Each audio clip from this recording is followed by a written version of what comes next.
दोस्तों नमस्कार। आज मैं फिर हाजिर हूँ और आज मेरा मुद्दा है वक्त, समय। जी हाँ दोस्तों, इस मुद्दे पे मैं आपसे चर्चा करना चाहता हूँ। आज इस आर्थिक युग में व्यक्ति भाग दौड़ में इतना खो गया है कि उसके पास में वक्त ही नहीं है।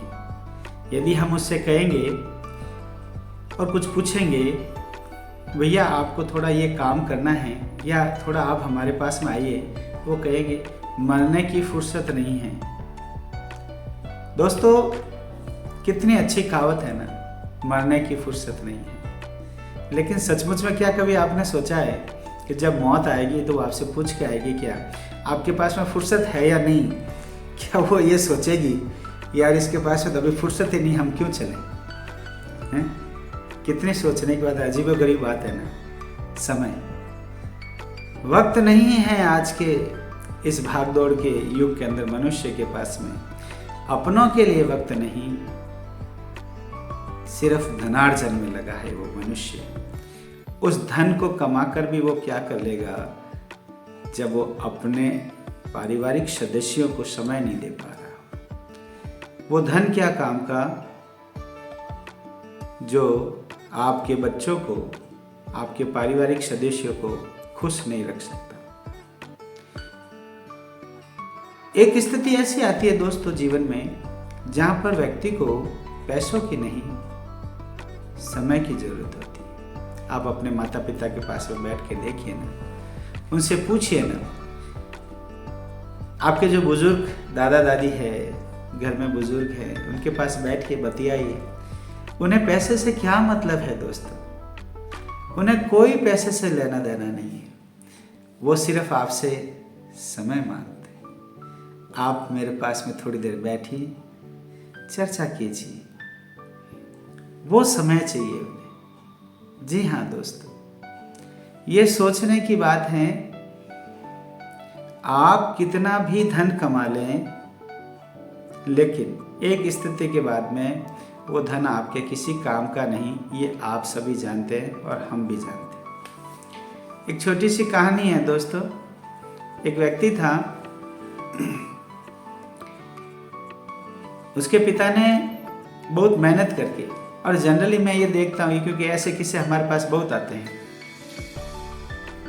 वो यही कहते हैं मैं अपने बच्चे को पढ़ाने के लिए अमेरिका भेज रहा हूँ, लंदन भेज रहा हूँ, वहाँ से MBBS करके आएगा। कई बार वो ये सुनने को मिलता है कि मेरा बच्चा जर्मनी में नौकरी करता है, मेरा बच्चा अमेरिका में नौकरी, कनाडा में नौकरी करता है, और पेरेंट्स और उनके ग्रैंड पेरेंट्स इंडिया में रहते हैं, भारतवर्ष में रहते हैं। ऐसी बातें हमेशा सुनने को मिलती हैं।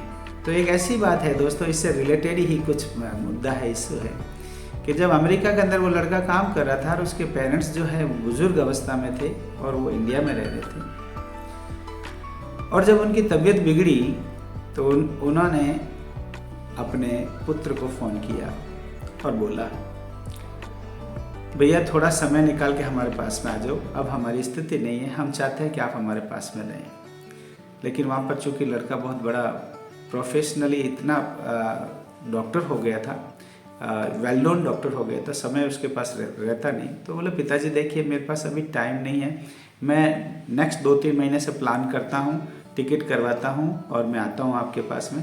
तब तक देखिए ना, आपको कोई पैसे की कमी हो तो बोलिए, मैं आपको पैसे सेंड करवा देता हूँ, और अभी मेरे पास में बिल्कुल टाइम नहीं है।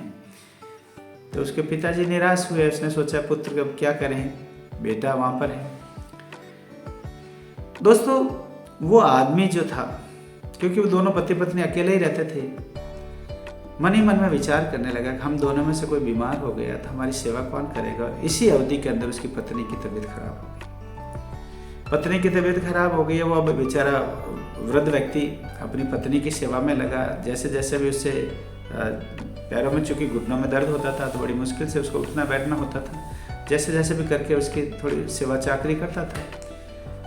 फिर अपने पुत्र से संपर्क साधने की कोशिश की, बेटा तेरी माँ की तबीयत ठीक नहीं है, हमें चाहते हैं कि थोड़ा दिन हमारे पास में स्पेंड करो, और इसकी तबीयत दिन प्रतिदिन बिगड़ती जा रही है।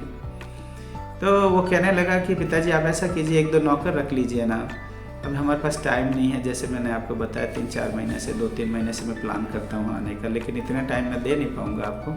आप 1-2 नौकर रख लीजिए।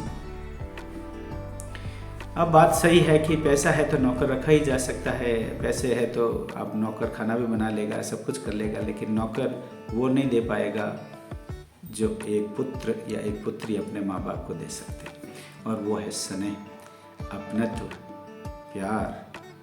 ये सिर्फ केवल पैसों से नहीं खरीदे जाते दोस्तों, इसको दिल से, आत्मा से शेयर किए जाते हैं। उस आदमी को बहुत दुख हुआ, काश मैंने अपने बेटे को पढ़ने लिखने के लिए अमेरिका नहीं भेजा होता तो शायद मैं आज सुखी रहता।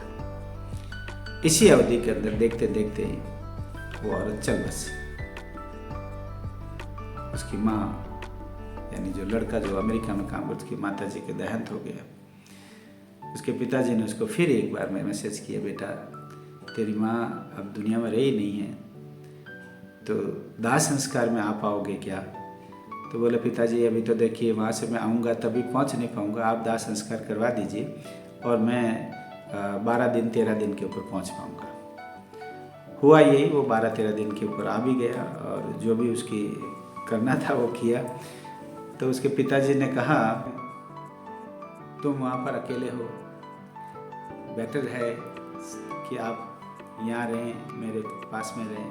बोले पिताजी आप ऐसा कीजिए, हमारे साथ अमेरिका ही चलिए, वहीं रह लीजिएगा। पिताजी ने सोचा भाई मेरे सब कुछ तो यही है, मैं इस जगह को छोड़ के वहाँ नहीं जा सकता हूँ, आप अकेले जाइए। ठीक है, कोई दिक्कत नहीं। उस आदमी का दुख ये था कि मुझे समय चाहिए बच्चे का, पैसा नहीं चाहिए। दोस्तों सच्चाई यही है हम सबके साथ, हम लोग उस धन के पीछे दौड़ रहे हैं। आज एक पिता को अपने बच्चों के साथ में बैठकर समय स्पेंड करने की जरूरत है। बच्चों के साथ में बैठे हैं, शाम को उनके सिर पर हाथ रख के, कंधे पे हाथ रख के पूछे बताइए आपकी क्या समस्या है और कैसा चल रहा है। ये कहने के लिए पेरेंट्स के पास में समय नहीं। ये सब कुछ करने के लिए चाहिए हमारे को, और वो है समर्पण। जब तक आप अपने परिवार के प्रति, अपनों के प्रति समर्पित नहीं होंगे, आपके अंदर फीलिंग्स नहीं होगी, भावनाएं नहीं होगी, तब तक आपको ये रियलाइज नहीं होगा कि सचमुच में पैसा महत्व है या रिश्ता। दोस्तों पैसे को कमाया जा सकता है, लेकिन रिश्ता एक बार खो गया तो उसे पुनः प्राप्त नहीं किया जा सकता। और इस जीवन का कोई भरोसा नहीं, आज है और कल नहीं। अति शीघ्र अपनों के पास में जाइए और उनके पास में एक क्वालिटी समय स्पेंड कीजिए। मैं ये नहीं कहता कि आप धन मत कमाइए, जरूर कमाइए, लेकिन अपने मित्रों के साथ में, अपने बच्चों के साथ में, अपने पेरेंट्स के साथ में जरूर समय दीजिए। आप 4 रुपये कम कमाओगे तो चल जाएगा, लेकिन यदि आप 4 दिन उनसे मिलने में देरी कर दी तो पता नहीं उनसे मुलाकात हो पाएगी या नहीं। ये सोचिएगा, यही सोचने की। इसलिए वक्त निकालिए अपनों के लिए, अपने दोस्तों के लिए, अपने पेरेंट्स के लिए, अपने बच्चों के लिए, अपने आप के लिए। मेरी बात आपको अच्छी लगी हो जरूर शेयर करें। जय हिंद, जय भारत।